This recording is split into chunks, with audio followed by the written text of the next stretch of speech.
Yeah, let's go.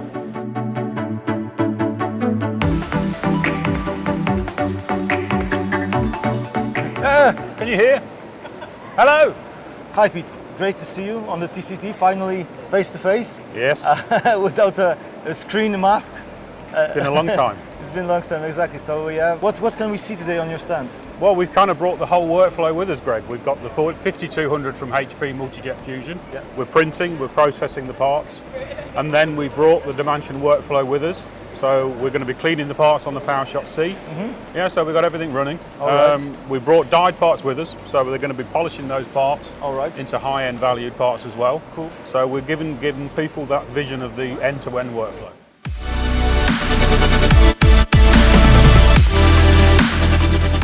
Hi Kieran, good to see you finally in nice person. To meet you. Yeah.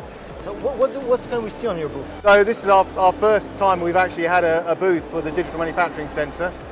We only opened our doors as a facility in April this year, and what we've brought with us today is really a mini version of the DMC. Actually, we've got our engineers here to talk to customers about applications. Yeah. We've got an example of the type of equipment we've got in terms of metals. So we've got the Renishaw machines, and then we've got a range of parts that we'll be making from polymer right the way through to metals. So we're designing for additive from a clean sheet of paper. I see. And that's our key USP. So we have the full PowerShot suite at the moment, which we're making good use of with our SLS and FDM parts. But we're really looking forward to getting hold of the PowerFuse technology as well. I see. I don't know how we've survived this long without it. We're going to soon learn just how good it can help us with our post-processing of some of our polymer parts. So yeah, we're looking forward to having the full set.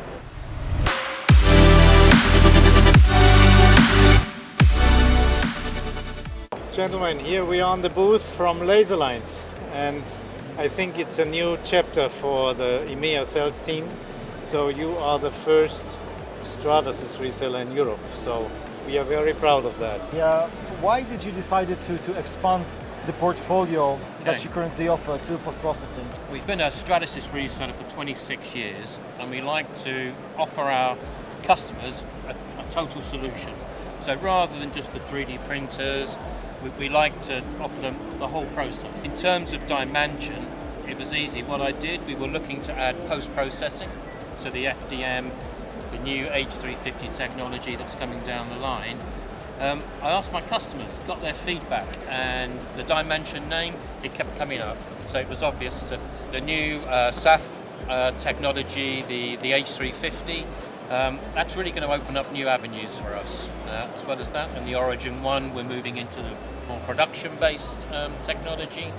That means higher volume, that means post-processing is really important. So again, it's like a full circle, it's come down. This technology is driving our decision to partner with DyeMansion.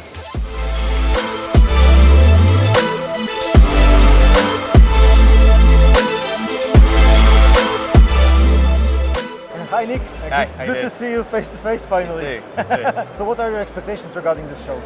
We are focusing on batch production. We do a lot of prototype, we do a lot of one-off, but most of the stuff we do is like some of the stuff you'll see on our stand, where we'll do runs of a few hundred or a few thousand of an item, where tooling costs are prohibitive for injection mold, etc. With the DyeMansion kit, we have 3 DM60s, we have 2 PowerShot Cs, 2 PowerShot S's, and we are on the beta program for the Duo. Performance series. Yeah. Exactly. Which is very exciting. Really looking forward to that. I mean, we're producing between 3,500 to 6,000 parts a day at the moment. So that's impressive. Yeah, it's that's really you know, the tricky bit is when it comes off the machine. So you take it from the printer into the postage box. It's the hardest thing, because these 6,000 items none of them are the same, and they all have different finishes and they all have different processes, and we've got to get everything processed in one day. I understand. And you know, the DyeMansion kit really helps us do that.